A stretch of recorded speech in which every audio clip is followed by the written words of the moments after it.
No, there were some good revolutions. You can be pro armor and gallivanting and also pro labor. Welcome to Spinsters, a podcast where we will always pay off in the long run. I'm Jordan. That's Haley. That's Harry. He's here in a great shirt. Soon we will be joined by Katie Heindl, the wonderful writer, reporter. But first, make sure you subscribe to our YouTube and rate and review Spinsters on Apple Podcasts or wherever you get your podcasts. We would love to hear that. If you're given 5 stars, we'll take it. Thank you. After the break, Katie Heindl, make sure to subscribe to her newsletter, Basketball Feelings. It's wonderful. It's lovely.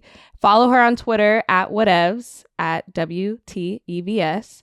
And check out her new cover story for Slam Canada that she did on SGA. It was amazing. After the break, Katie.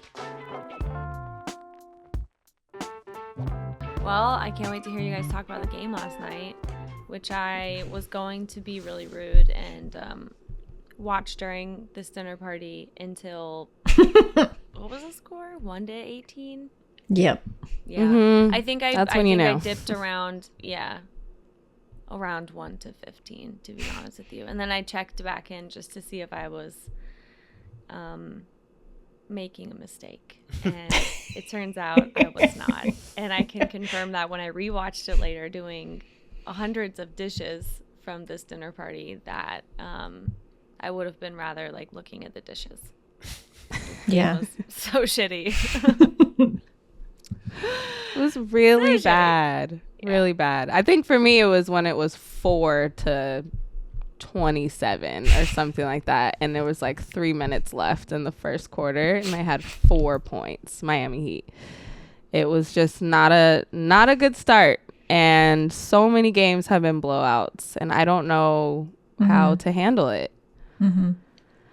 You know, I have to say, when it was 1-18, that was actually when I was most locked in, because I was so excited about the idea of a NBA team scoring 1 point in a quarter. I was really honestly bummed that they got to 11 or whatever it was, or 16, because that's so much less funny than, they had 1 point at 5 minutes left. I was like, if it could be like 1-23 in an NBA game, that would be awesome. So that's honestly right when I checked out, Jordan, when they got to 4. I was like, well, this sucks. Yeah, at that point you need to make history and lean into it. Yeah. And we've already had so many of the worst franchise losses this playoffs. It's been a really up and down thing. This isn't exactly like just an aberration from the conference finals, but the conference finals have been ass. Yeah. I did see a stat though, like I think the starting Miami's like starters, they collectively scored 18 points or something for the whole game. I was just which about was to say like that. Yeah, it was like this is the most since games that like have been like scoring has been recorded in like what 1972. Yeah, are you like, serious? Yes, I just was pulling that up. It was the Heat starting 5 scored 18 points in Game 4. That's the fewest by a starting 5 in the playoffs since the starters were first tracked in 1971. That's a second 18. Sports we Center. had 1-18, and then we had the 18 here. I'm gonna see what 18 means in numerology. So it's very vintage. Hopefully give the Heat real some old-fashioned guidance. basketball. Like when guys still did free throws between the legs, like, Granny style. To put it in context. Yeah, exactly. Putting up Rick Barry numbers. Yeah. In numerology, the number 18 is a powerful number. It is made up of the numbers 1 and 8, fun fact, which represent new beginnings and abundance. The number 18 also symbolizes success. So if you keep seeing this number, it means that the angels are all right, numerology is fake. Based off that specifically, I'm like, I'm out, man. I thought it might have PJ Tucker something. is kind of like an angel, though, so I'll give it that. That's true.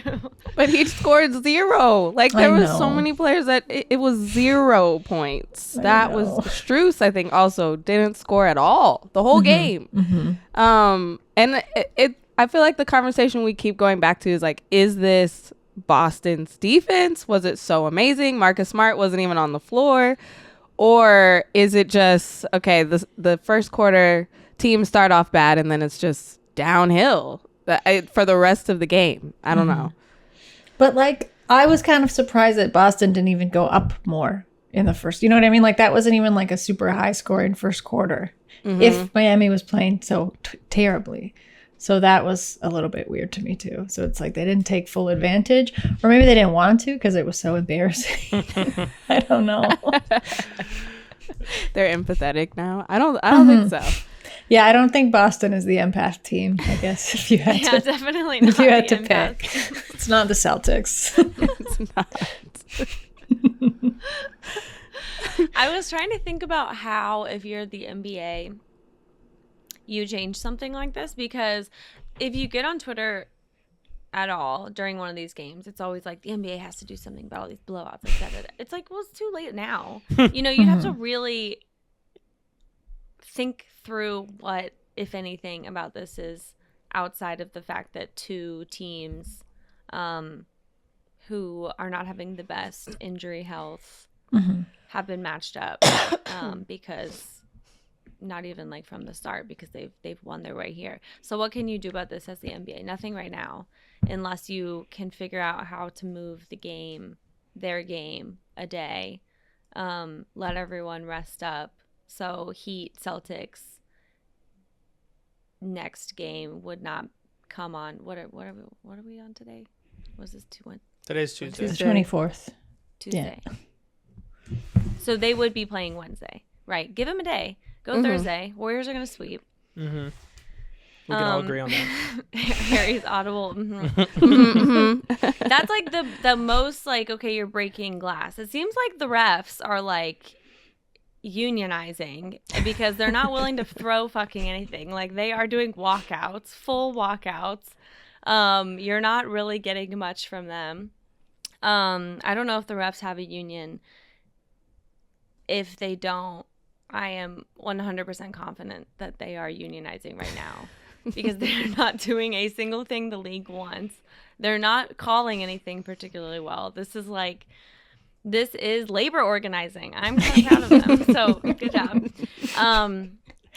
For me, I was genuinely thinking about it in the shower this morning. Like, what do you do if you're the NBA? You just have to step back and say, how do we avoid getting to this place again if we can? And the truth is, you won't always be able to. But stop being silly about conferences. If you want things to be more evenly matched, seed according to overall, schedule and record, not geography. Give more time to the postseason, but give less time to the regular season. That's just health. Like, these players are banged up. And yeah, I guess I don't really have any. Do you guys have any other? Travel, which is another thing for just giving more time. Reduce travel, more time. I think if we learned anything from the bubble, if there was any positive example to come from the bubble, it is that reducing travel means better play. All I'm thinking, though, is if you started to seed by league, like, look what happened to the Suns.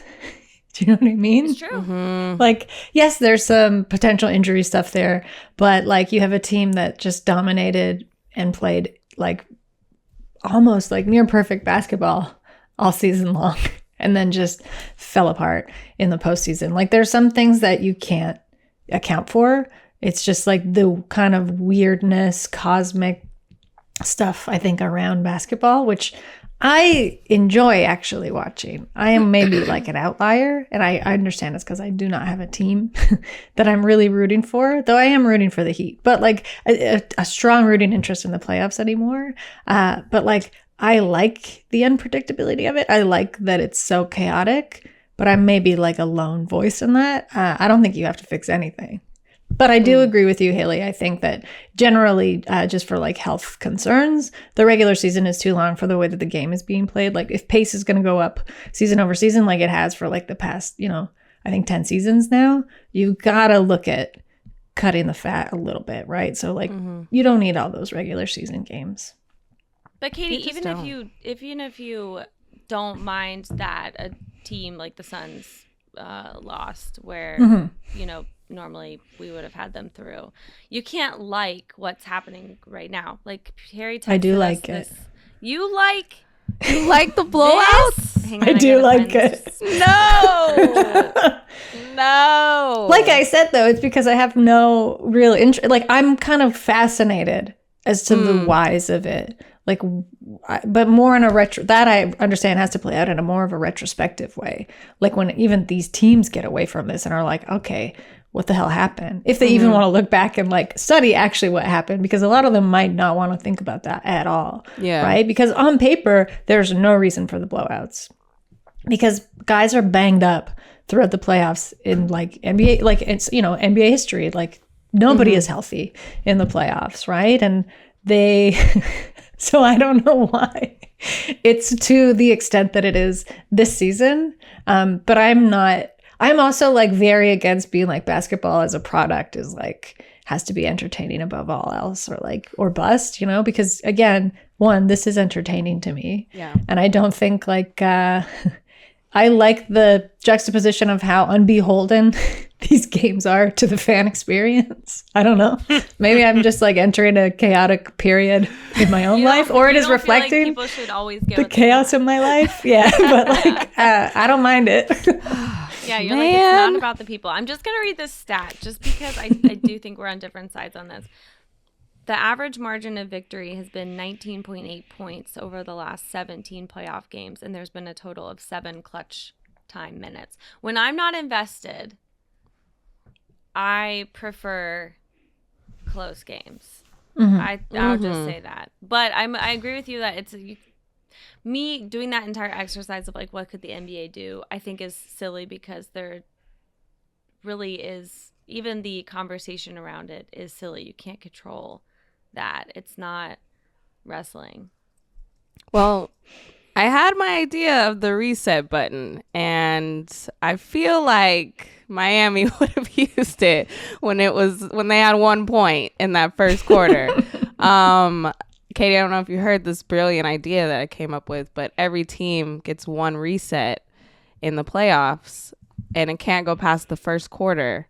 So if you're already down, you hit that reset button and you get a fresh start. They could get blown out again. It could just not be their night, but that's the chance you get to take. But I also feel like with blowouts, like I just watch so much basketball, like throughout the whole season, throughout regular season. When it gets to this point, I want to be entertained. Like I want it to be close because it's playoffs. There's so much on the line. They're going to the finals, and that's what keeps me in it. Like with all of these games, by third quarter, I'm switching to Married at First Sight. Like I'm out of it because it's not holding my attention. I don't have a stake in their franchise's success. I just want a good close game. And I think if it is less games, if the burnout is kind of less on just watching basketball overall, then maybe I would still care.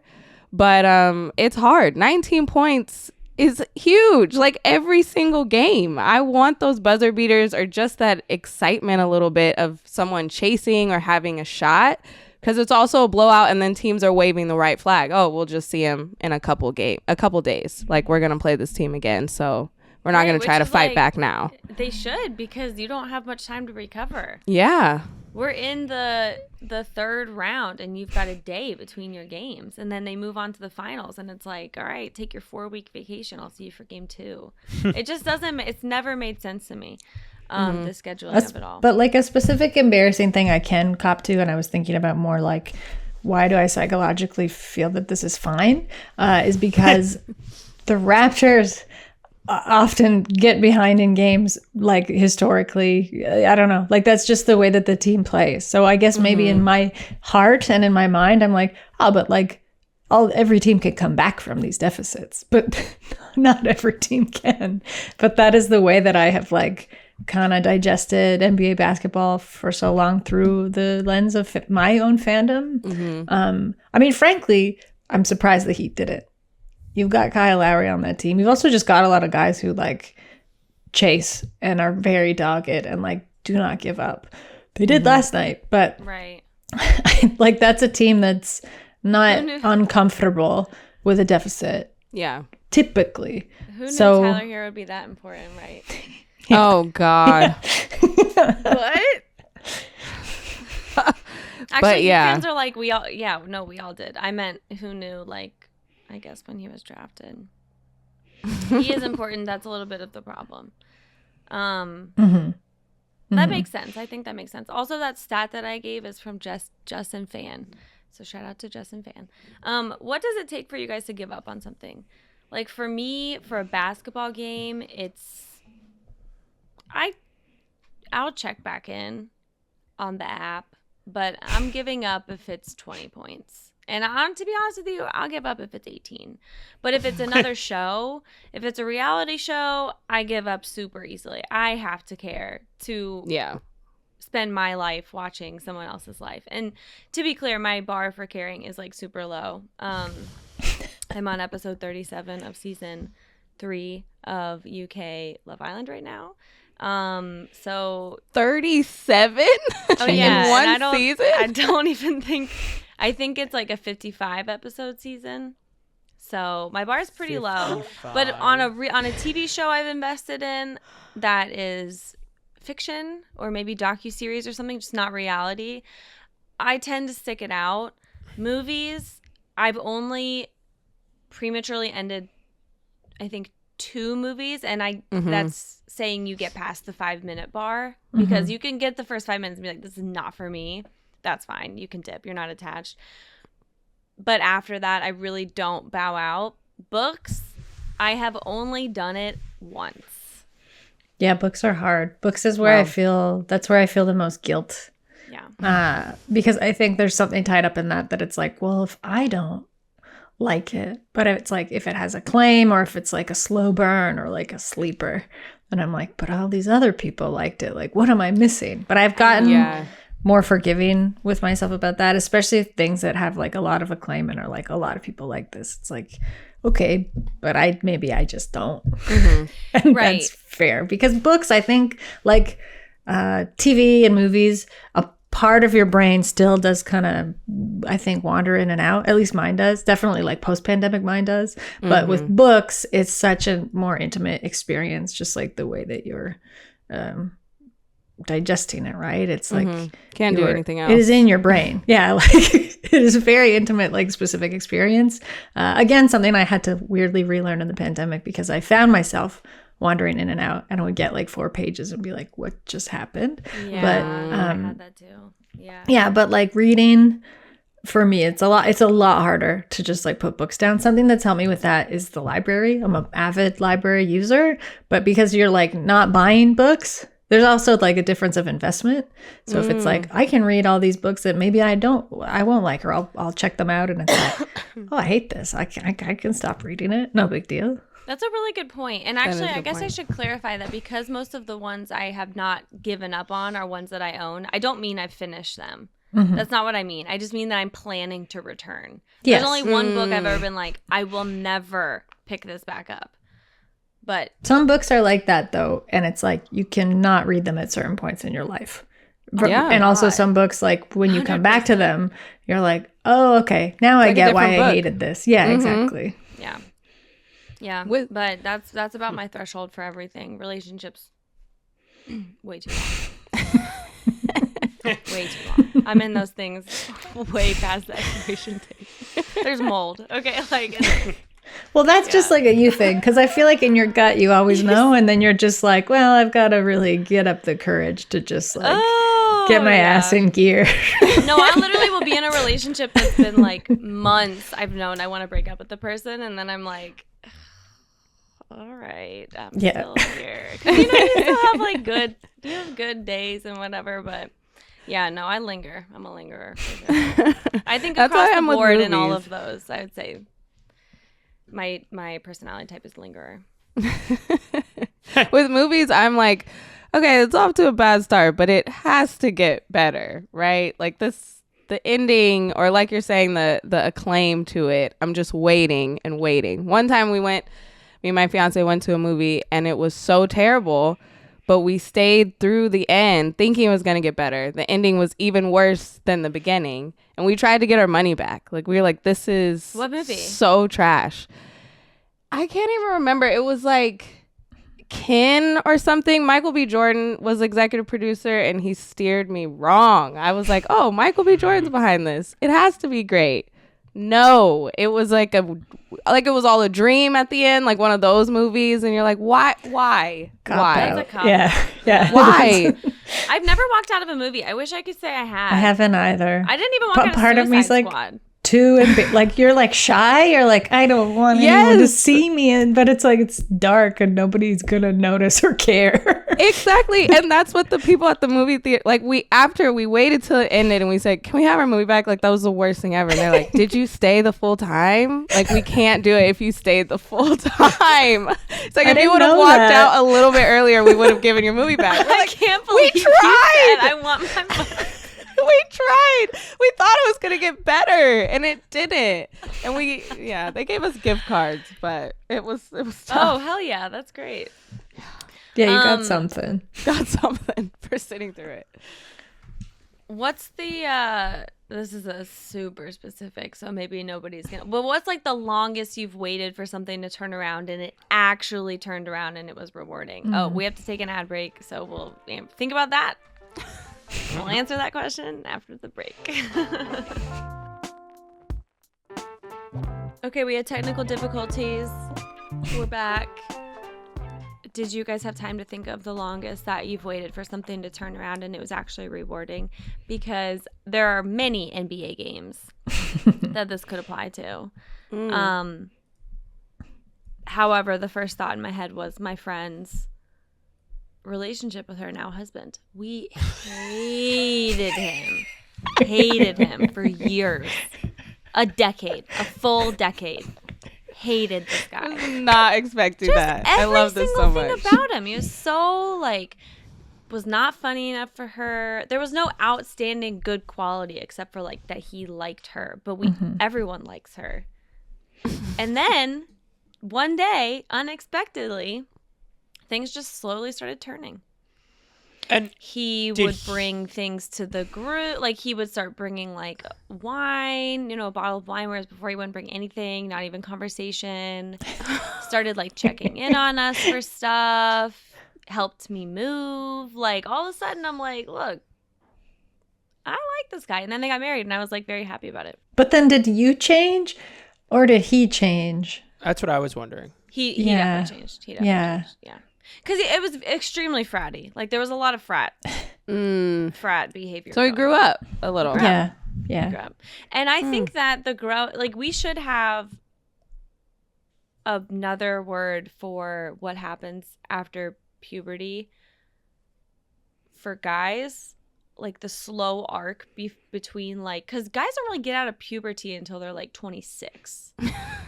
And then if they're lucky, I don't know. If they're lucky, and then right get a good one. The sweet spot of 29 into 35, you're becoming a man. And then by 35, you're you are ready to contribute to society. Are you sign up for health insurance? Dubious, just there's the still rest some of us. Dubious men out there who I don't think clocked that, right? Yeah, no, I would agree. I think that 40. is the age that when it's going to turn around or not. Meanwhile, us at 14, at we're 14, we know we can contribute to the world. We're making change. We know what we're at 14, doing. I'm we're literally paying babysitting bills. 3 children. Okay, not just my own life. I'm a child. I'm babysitting 3 fucking children. Yeah, at the same time. Those aren't Harry, do you have anything to say for yourself? Well, On behalf of all men. Harry, really Harry's got a deep swivel going on too. Yeah, he looks a little uncomfortable. No, here's a win I can take out of this. I have long said, Haley, in my own life that 26 is the first normal age. This is kind of one of the hills I have been dying on. That really, and everybody I talk to under 26 absolutely hates when I bring up.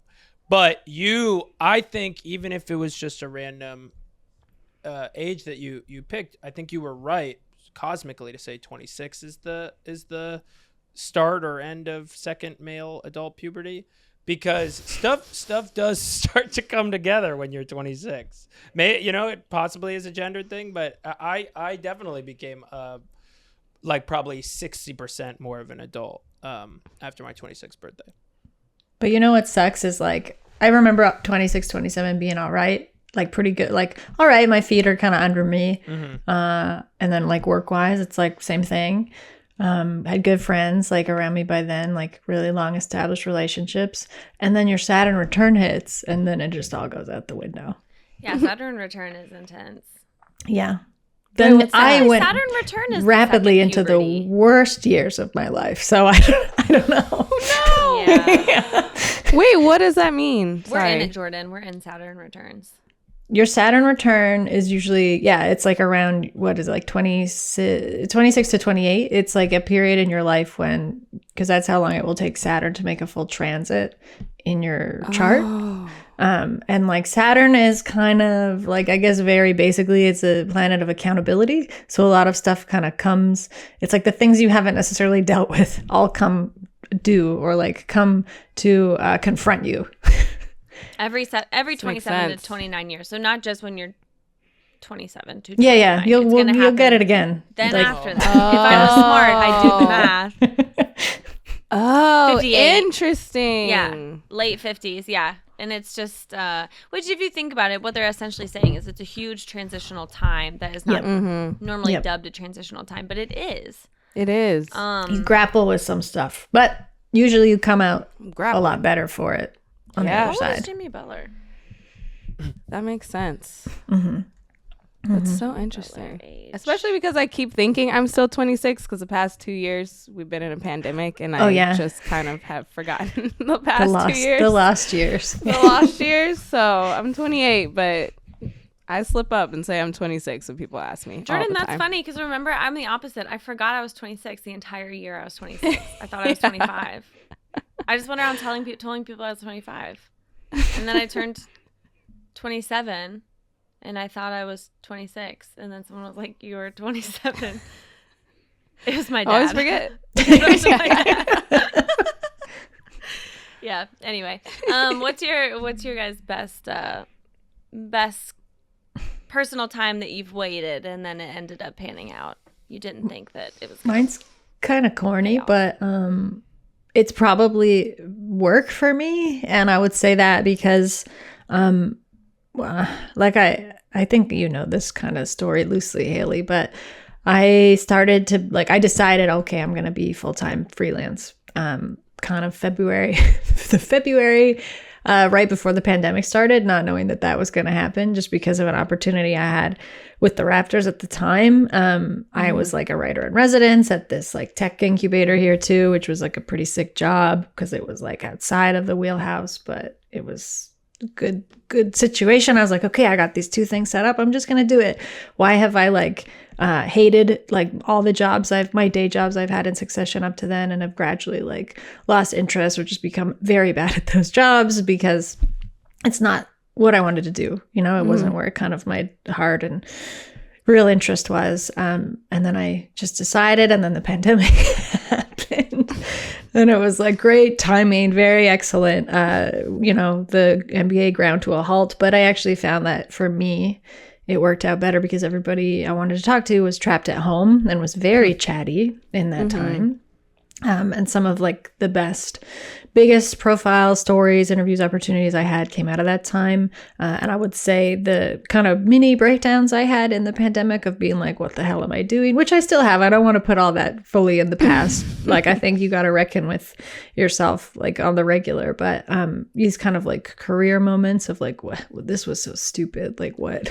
But then I'm also being like, but what would I go back to at this point? You know? Yeah.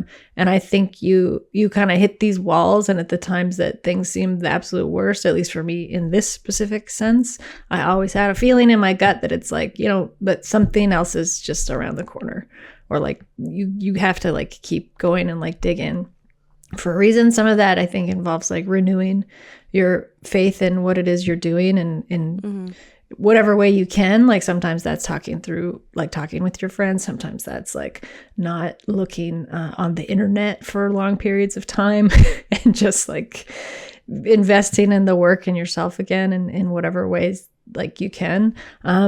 But I did that, and I mean, touch wood. This is like what, almost 3 years later, and I feel like I'm still on a track, but it feels better, and I feel happier than I probably have in any of those aforementioned jobs, I realized. So yeah, mine's pretty corny, but this is top of mind because I was in Costa Rica last week, and I met a very funny philosophical surfer guy who would just quote Nietzsche at random, named Ignacio. And Ignacio's trying to start a business for himself. And we were talking about like, when things seem the worst, you just kind of have to trust that an opportunity will come along, and that you have to kind of create your own luck and opportunities and re-pep talk yourself and like reinvest in yourself to get those things. So that's, I don't know, this turned into like the Oprah podcast for a minute, but Love like it. that. No, that's really sweet. I love that so That's much. really sweet. Yeah. That's what like, if I'm being honest, that's the most that's like the most sincere thing I can think of. Because a friend of mine, I feel like I should say this, but a friend of mine is married to someone who I still do not like very much. So I can't use that as an example, Haley. Well, to clarify, a lot of my friends are married to people I fucking hate. God, I hate so many of my friends' partners. Oh my god. God. You just wish you could pick someone else or them. Yeah. I know the struggle. But I love that, Katie. Katie, yeah. Thank you for sharing that, especially Thanks. as somebody who is embarking on that journey. That was lovely to hear that there is hope. Right. There is hope. There is hope. For me, it was my college basketball career. Like something that freshman year, I was like, ooh, I unsubscribe. I could have transferred. I could have stopped. But I stuck it out for 4 years at one school. And I think, at the time, so many of my friends were transferring because they didn't like their coach. They didn't like the situation. But I continued to weigh the pros and cons of, the degree I was getting in journalism and the school and my friends, and all of that was so working out that the basketball seemed less significant. But I was crying after every game, so I wasn't getting playing time. I just thought the experience was going to be different. You think it's going to be like Monica from Love and Basketball, where it starts bad, but then she has one amazing game, and then she's the starter, and she goes to the WNBA. Like, none of that happened, and each year it wasn't great. But by my senior year, I realized that, I wasn't going to go to the league. It was never my plan to go to the WNBA. All of the things of being a captain, of being a leader, of being able to kind of be a coach and really know the X's and O's of basketball is helping me even now and today. And all of that was for something bigger and not for my stats or for this college basketball experience. And so even though I could have said, no, I'm stopping this like 2 months into my freshman year, it was terrible automatically. I stuck it out, and I'm so thankful I did, because I can say that I finished it and I was a college athlete and I conquered it. But it wasn't for the stats. It wasn't for the basketball. It was for everything else beyond it. It was for the journey. For the journey. But I love that. And did you find there was just like kind of in the whole time that happened, you had just like a feeling in your head that you were like, no, this is worthwhile? Yep. The whole time. And it was like, just like you were saying, when, okay, this year was bad. Okay, next year, something else is going to happen. And maybe it wasn't on the basketball court, but I met, somebody, my teammate who I'm still friends with today. And the next year it was because I got to mentor someone who I still mentor to today. And like, that was always the something greater. It wasn't, okay, I'm going to drop 30 this year. Like, it wasn't that part of it. But yeah, I totally feel that. Mm-hmm. Yeah, it was like it's a conduit for all these other things that you wanted, and your life in a way. This has became a feelings pod. Look what Katie did. Sorry, really hijacked it. my kind of stuff. My kind of topics. I love it. I also like, Jordan, that you said that even though you didn't get out of it what you initially thought you would, it created dividends in different ways. And you still got to use the things you got out of it. That's not something I'm very good at, is stepping back and being like, well, even though I didn't get this out of an experience, look at all the other things I got. I'm pretty bad at that, and I only ever do it like in way too far retrospect. So that was great. Also, yeah, I'm glad that this is a feelings podcast because I am hungover and tired from that dinner party last night. Speaking of dinner parties, if anyone's looking for a garlic bread recipe, Ina Garten's outrageously garlic bread. That's the name of it? Was a fan favorite. I'm pretty sure. I had it pulled up on my phone on so long yesterday that if that's not it, I would be curious where my brain pulled that from. Harry, do you have a best? It's not best comeback. That's not it. If it was best comeback, Katie, would yours be the what was that Raptors game in 2019? Oh, the Dallas game? Well, did they play Dallas? Yeah, and that was like 30 points. Yeah, I was at that game. That was that feeling. Was a great one. Like I don't know. Like we talk a lot about the feelings in arenas, and and like the energy and the air and the electricity and And often I think it's just like sometimes it's just generally you have a good experience in the arena, and it is very moving always to just like be a part of something like that. But that specific game, like it did feel like there was a current in the air because I've never been in a place where people were brought so low and then quickly like so high in such a short amount of time. And it was probably also the first time in a long time because that team was like very special. That was like the mostly intact championship Raptors team minus Kawhi and Danny Green. But like there was no doubt, which was a weird thing. Like I think everyone was like, yeah, this is happening. Like this is going to happen. But yeah, I have like had chills now and like chills then. Yeah, that was a really good one. That's cool. Yeah, that was the best comeback I've ever been a part of. Like I had any actual part in it. But yeah. Although technically, wasn't it like most of it was in the fourth? It was, yeah. So maybe that could be because this isn't just best comeback. This is most rewarding thing when you've waited it out, and then at the end it turns out, wow, you should have waited it out. Like had we all turned the game off yesterday, or in my case, just not, I guess, rewatched it while I was doing the dishes. And then in the last 4 minutes, the Heat score 50 points. I think like the tough thing with like to go back to what you said, Haley, about stuff like paying dividends, the thing with like NBA basketball in general, and then like certainly playoff basketball, it just like those dividends don't exist because there's no time for them, right? Like maybe like theoretically in a hopefully a front office does go away in the off season and look at okay, here's the overall experience, but mostly they look at what they were lacking. But yeah, there's no time. There's no time for dividends in the playoffs. Yeah, there's not. There's just time for 2 podcasts a week. Harry, okay, give us yours. Sure. Before Katie and Jordan took the more sincere route, I was gonna say the 2 things are No Country for Old Men and yes, the movie or the book. Yeah, the movie. I've not read the book. I would have certainly not gotten through it. And the Jordan Poole experience as two of course, kind of more jokey anecdotes. I just realized that means you didn't like No Country for Old Men at the beginning. Yes, what point did you like it?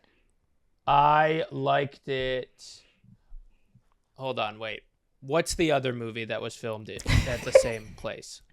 Oh, you're thinking about There Will Be Blood. Are you talking about the oil one or I'm thinking of There Will Be Blood. No Country for Old Men, banger. I was like, wait, that's really weird. Yeah, like I was trying to think of Shoots any part of that movie. the guy in the face with the Cal Prado, the first scene. Yeah, he does. No spoiler.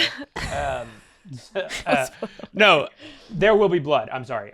Well, the first You didn't like hour, There Will Be Blood? Oh, the first hour and a half, I was like, this dude is just walking around.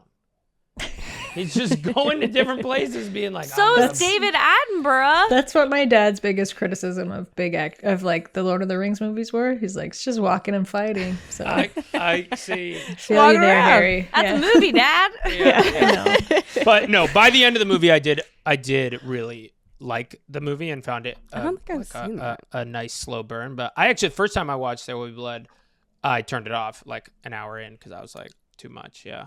I was like, I got to that big oil rig fire scene and I was like, this is stupid. This is just a little building on fire. Guys sad. They're playing classical music because the building's on fire. I don't care about that. I see fires all the time. So Do you? Where? Do you? I'm just I'm saying a in movies fireman. I see He's from fires. California. Find out Harry's an arsonist. Yeah. Okay. Oh, You have an arson story? I do. My friend, I won't say his name, but was this is a kind of a wild story. My friend in college was skateboarding home from a party at like 2 a.m. and our union. Where at? Michigan? At Michigan. And he says the Michigan Union was on fire. And Hold on. What union? For what? we called the union hall, like students' yeah, union yeah, hall. the Got Michigan Student Center. Haley's I like, was whoa, like, whoa. Yeah. What union? We're talking, yeah. Anyway, the student center was on fire, he says, and so he took his skateboard and banged out the fire, and then skateboarded away. It was a little fire, like a vine fire. Listen, I don't know. I see Haley. I see the look in your face. I wasn't there. Whatever. Okay. Your classic vine fire. Yeah. He So there's vines on the building. I'm assuming vines on it's the brick. building. It's a brick we're in building, Michigan. and the vines are on fire. I don't even actually think I've ever been to... No, I've been to Michigan. There's brick. Okay, so it's a brick building, probably. Mm-hmm. And there's vine over top of it. Vines And growing only- down, yes. And parts of he's the saying vines is are that- on fire. Parts of the vine was on fire. He took his skateboard Mm-hmm. and beat the fire out. Mm-hmm. Okay. So this We haven't is even gotten to the wild part yet. Okay, good. All right, keep going. So he beat. I'm gonna say I find This it is a gonna little pay bit off. weird. He didn't call for help right away, but Okay, well to then each- you know what, Haley, you're on the side of the police. How about that? Okay. That's a direct hit, brother. Yeah. Okay. All right. So he goes to sleep, a hero. Wakes up the next day, goes to a party. He's like 19 and a half, so there's some underage drinking going on. Goes to sleep the day after. Wakes up at 3 a.m. to an officer banging on his dorm room door.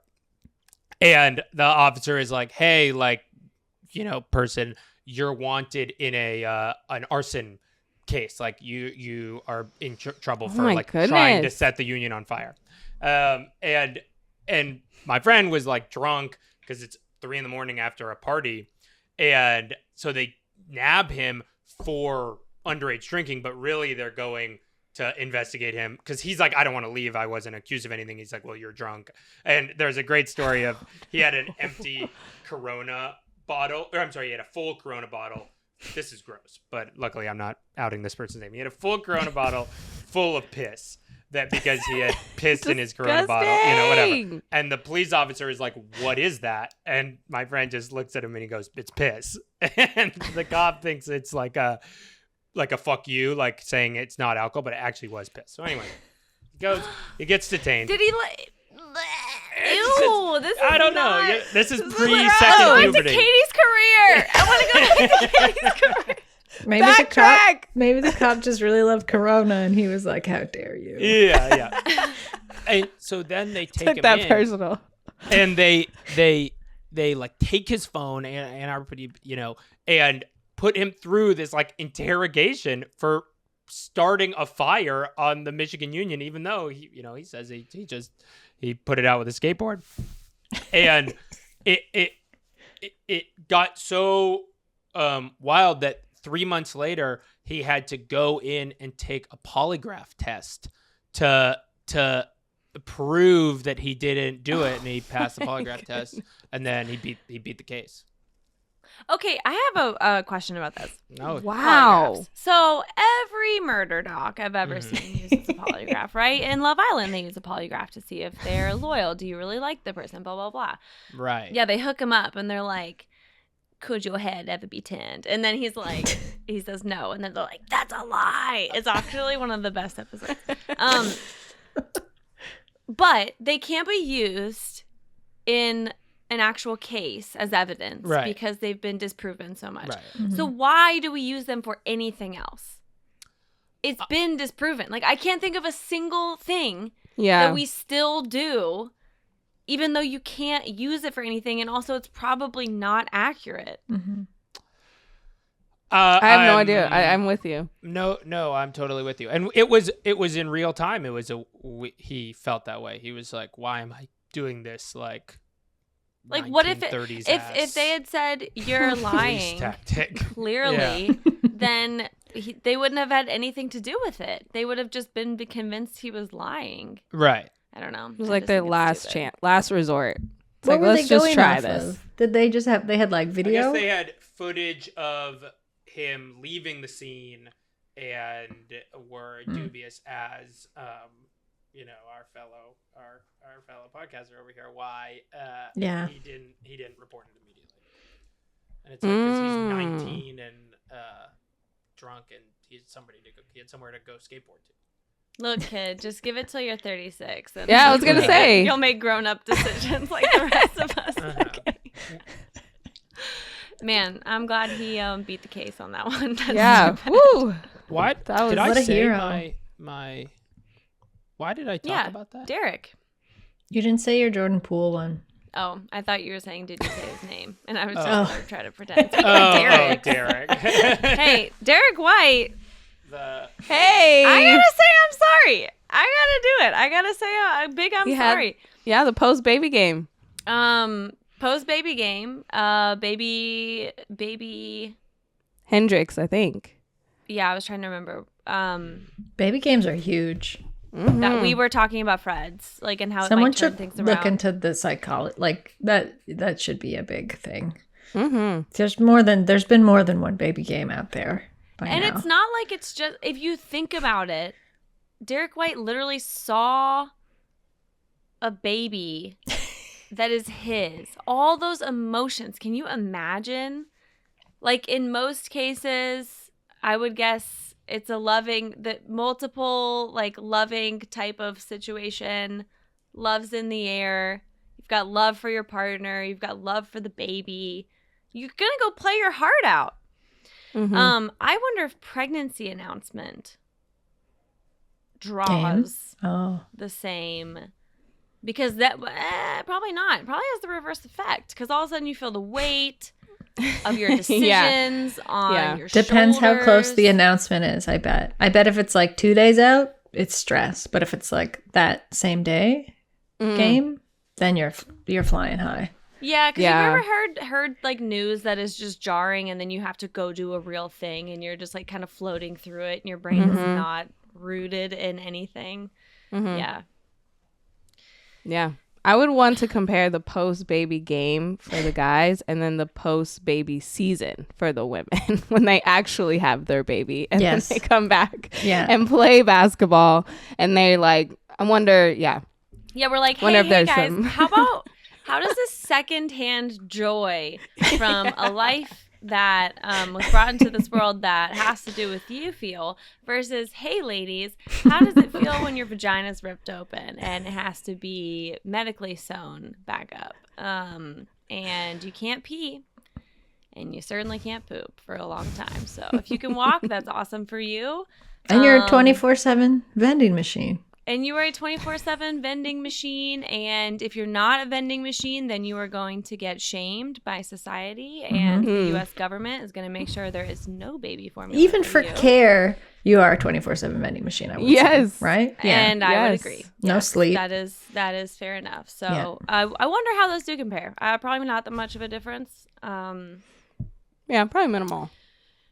minimal change. All right, Harry wants to take an ad, and then we're gonna hear about Jordan Poole, I suppose.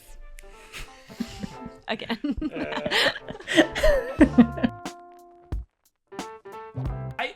That wasn't specifically what I was talking about. I don't have anything else to say about Jordan Poole other than that he was bad and then now he's good. Okay. I just That's thought fair. there was something else I was gonna say, but whatever. I'll remember it later.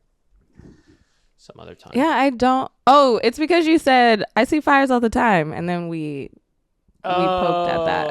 Oh yes, the of the movie from the There movie. Will Be Blood. Yeah, that's how we got there. Yeah. Yeah, I mean, look, Jordan Poole sucked, and then now he's great. I'm glad I didn't give up. Yeah, on that's him. basic. Is that? That was basically what I was gonna say. But he was really bad. Oh man, it'd He be fun to do was. that with players, like who, like what you just did. Like who's your player who, like for the longest time you waited it out. I'll say one that's not. I don't get credit for this at all, but for the DeMar people who, after he, like his descent, I guess we'll say, and he went back into like, because Katie, I think you probably lived in a unique hub where this didn't necessarily apply to you, but you saw people saying it, but like the last year, 2 years with the Raptors, the conversation was like, he will not ever be anything different. He is the one of the two they should trade. And then post Raptors, it was like, this guy is stuck in the 1920s and he's only shooting mid-range. And like the conversations about him were so one-dimensional. It never went beyond that. And then he pulls off this super successful bounce back year with the Wolves, and not the Wolves, the Bulls. Sorry, I was like literally looking at a Wolves highlight in the bottom corner of my screen because it's a pop-up from NBC. The super successful comeback season with the Bulls is exciting, literally looks young, looks like he's playing young, and that was a good one to see. But that's not mine because I did not wait that long for him. Yeah. I didn't believe in him. I mean, in Toronto, the thing was always DeMar in the postseason is, I think, what people were waiting for, but what didn't actually ever happen. He didn't really get to redeem himself in the postseason. And I would hesitate to say, I think this postseason with what happened to the Bulls, very different than like the criticisms of DeMar DeRozan when he was with the Raptors and their time in the postseason. Completely. The Definitely. circumstances Yeah. were different. The circumstances against the Bulls this year, if you seriously say that the Bulls like fell way short of their expectations, then I don't think you're paying super close attention to them as a team. You shouldn't be Yeah. too critical of what they were able to do and then what it ended up materializing into. Like the latter was not a result of the former, it was the result of other things interfering. So Yeah. shout out to DeMar. But in terms of like, he had a great streak of a career before then. I guess streak's not the word. So I'm trying to think of a player who like started poorly. Not poorly, but like I saw his first game. I was at his first game, like when he got his first minutes as a Raptor, but like had watched him with the 905. But Fred VanVleet was actually one that I was like, this guy, look, I'm all in on this guy. And I remember at that point people being like, why? He's little, like he, you know, like there's no real place for like someone with his kind of skill set. Not even like with the Raptors, but at that point, you know, league wide, right? Like, and I was like, no, I just really feel it. Like, I think his first game he played like 2 minutes, and he like maybe got a layup or like missed an open layup or something. But I was like, I still think so. And I was like, I remember standing up screaming, Fred, like, yes. People were like, who is this guy? They didn't even know who he was at that point. But I think like I don't think with him, it's like waiting for him not to be like, to go from bad to good. It was just waiting for it to happen, like waiting for this thing to kind of ignite and take off. But if you talk to Fred VanVleet about it, he'd be like, yeah, I wasn't ever waiting. I was just working the whole time. Yeah. You know? That's interesting too, because with Fred VanVleet and I feel like Jordan Poole, like they did have explosive college careers, especially towards the end. So you do have a little bit of expectation because they're coming out of college. But then as soon as it doesn't materialize like instantly, then some people back off like, oh, it was just college. He was just a college player. It's not going to happen. But for both of those scenarios, it was a slow grind where they were actually in the gym getting better. And then it accelerates for them. So that's all. That post-college March Madness dip is also interesting too. Well, who else falls into that category is the baby Lakers, who were picked up and sneezed into other cities and then developed into quite good players. So Kyle Kuzma was on my list because I remember like standing up for him last season and writing about like how lucky any other team would be to get him, because he was actually had to like lean into other skills and like develop his game in his last year with the Lakers. And I still remember this because it was actually incredibly funny, but someone quoted the story and then added every single NBA team account besides the Lakers, and were like, attention, you may want, because basically I was like, any team would be lucky, so they were like, you would be lucky to get this guy. can you imagine that ever working? Like literally a social media manager of the fucking Orlando Magic looks at his phone and is like, oh wow, we should get Kuzma. I mean, it was a pretty good bit, this is though. actually a pretty good idea. And then just goes up to the person who's his boss, who goes up to the person who's their boss. Like that's just, if that's ever happened to you, send me an email, sign me over the rights to that story. Let me make this miniature movie. It's a good Lifetime movie. Also fund it, because I don't have the funding, but I'll do everything else.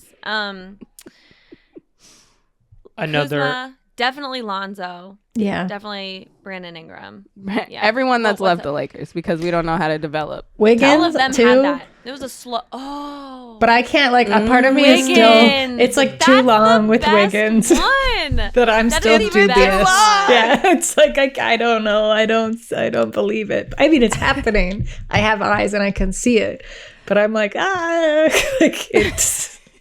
I genuinely like was talking to my dad the other day about Wiggins, and just about, can you imagine being anyone who had any part in the Wolves franchise, and watching him now, watching him, you're sick, be signed Luka Doncic, and literally and being effective. Yeah, and he's aggressive. As effective as he can he's be. Like, you know, it's driving to the basket. Yeah, aggressive as he's ever been, I feel as like. aggressive as he's ever been, as effective as he's ever been. Yeah. I don't want to say he's like should take Marcus Smart's crown or anything for Defensive Player of the Year. But what I'm saying is, like, can you imagine? The effort was always what was missing. And I hate putting that kind of blame on players, because I'm saying that from a chair. You know what I mean? I have my fuzzy socks on, so I'm comfortable. I'm not doing it. I'm not the one out there who's like not making the effort. But you could always see with him when he was very interested in games and when he wasn't. He was super easy to read, and everyone knew it in that fucking locker room. And Thibodeau knew it, and the front office knew it, and the owner knew it. Glenn, literally, before having him sign the rookie extension, had to have Wiggins come in person so he could shake his hand and say, I need you to promise me you're going to give more effort. This is a true story, Harry. No, I remember, yeah. And Wiggins was like, all right, I'm going to do it. Shook hands, literally didn't give a sweat drop of consistent effort. Like, in his mind, he went like this one, shake, ooh. Yeah, he wiped his, pushed his hair back. Or he was like... behind his back, his fingers were crossed. He's like, yeah, definitely doing it. Joke's signed on the you. contract with his wrong hand. God, I thought when you were a kid you could get out of anything if you signed the contract with your wrong hand. Like, where did we learn that? I thought I could sign something right-handed. I never heard that. Yeah, you guys didn't hear that? Oh, okay. I'd be interested to know if Mercury was in retrograde when he signed that contract with the Wolves. I'll check. There's a tracker. Go Not back supposed to the date. Don't you sign contracts? And then or you he just go to wrote like the a little Wolves, JK. Yeah. You're influenced by Draymond Green, and all of a sudden your life changes. But that's the thing, you can't be a punk around Draymond Green. Yeah. Like, he's gonna call you out. He was either going to, and we all knew this from the beginning, actually give sustained effort, which is what we're seeing has come to fruition, or Wiggins was going to go to the Warriors, be on a team with all those people, and fucking flame the fuck out like he's never flamed out before. I literally thought he was either going to be a way better player or he was going to be out of the league. And Yeah. I'm not kidding. I thought it was going to absolutely strip him. Mm-hmm. Not based on talent or anything, but that would have been an all-time clash. Mm-hmm. I think that was a lot of what people were saying. Like, this is the team to test to see if it was just that situation or is it him as a player. You know what team that used to be, Jordan? The fucking Spurs. That used to be the Spurs. You would take any player and they would go to the Spurs. They'd come out a better player. Well, not come out necessarily. Like, they'd be a better player with that team, with that system, like under all of that joint influence. But Yeah. then there's also the bump. Like, if you look at prime pop Spurs and you look at the players who came in who you're like, wow, they really weren't that good when they were on the Nuggets. And then now they're on the Spurs. And then they leave to go somewhere else. Oh, he's on the Hawks now. He's not as good. Did you guys notice that phenomenon? Like, the random Spursian role players that they turned into, like, you know, guys who could sign elsewhere bigger were not as good outside of the system. But yeah, that's not the Spurs anymore, obviously. Right. Sorry. No, and listen, it's almost like the Warriors have a kind of raw defense first athletic wing, you know, that is going to bridge the gap between two generations and kind of become a generational superstar in his own right after the kind of changing of the guards. You know, it's almost like that might happen. You say that so casually. He's been waiting so long to say that. You know, listen. It's almost like this. Yeah, it's almost like that might happen, you know. It's almost exactly like this. Yeah. Mr. Kuminga. Do you guys have any other players who were slow burns? I think Wiggin is the best for this category. Jimmy's a good one, and Jimmy's like certainly my heart's fave. But yeah, I think Jimmy Butler. But I guess a lot of people maybe are still on the fence about that. Oh my God, they shouldn't be. Yeah. I mean, he's like taking them I to the know. finals. I think the thing for me with Jimmy that doesn't work for me in this category is that I never saw that in him ever. And I think for me, the specifics of this category is like either the expectations have to be there in the beginning for me, you And know they what I weren't. mean? And I just never gave that much space for him to become this kind of player. And even as it was developing, I guess I never really actually thought of his ceiling as what it was. So he can't have proved me wrong because I literally never even had a statement about him in the first place when in his early days, if that makes sense.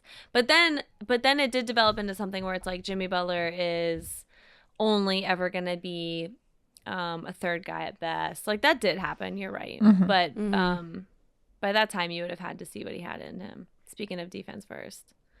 Yeah, and the opposite of Wiggins. I don't think anyone ever questioned Jimmy Butler's effort, ever. Like, nobody ever questioned. Maybe he wasn't the happiest on teams, but he was still going to go out there and give 1,000% all the time. Mark Wahlberg might have, but he probably used that as a push, you know, his BFF. Them like, being you're not friends working gives hard me enough. Yeah.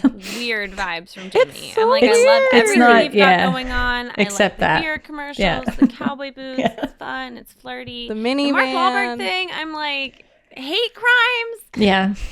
It's on Wikipedia. Yeah. Like, if you are going to be friends with a famous person, look up their Google hate them. crimes. Yeah. Can you live with them? Shouldn't live with Mark Wahlberg's. I'm sorry. That's just a weird friendship. I think that rich people just are friends with other rich people and they're like, well, we're on a different plane. So we really understand each other. I don't know. Tell me if you're rich, let me know. That's how it goes. Okay, I have a spicy person for this category because Okay. his dip back up was cut short. Sam Hinkie. Oh, that's a great one. Yep, that's a great one. All right. Yeah, I like that a lot. Okay. But we're still waiting. Right. I'm still waiting for him to take like the Hornets GM job or something. And No, try I it mean, we're again. still waiting for on the the process to process. have worked. Yes, Yeah. yeah. Totally.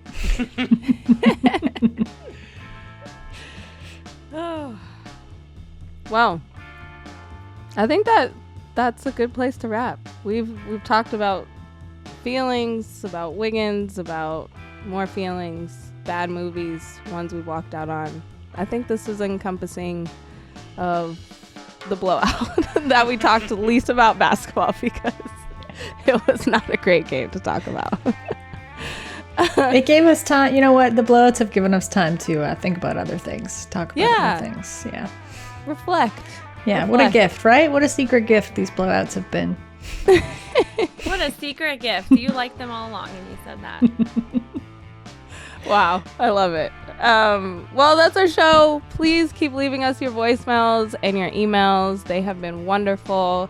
Don't forget about our Kevin Love line. Send us your relationship troubles and we'll try to give our advice. Call us at 502-874-4453 or send us an email at spinsters@bluewirepods.com to be featured on the show.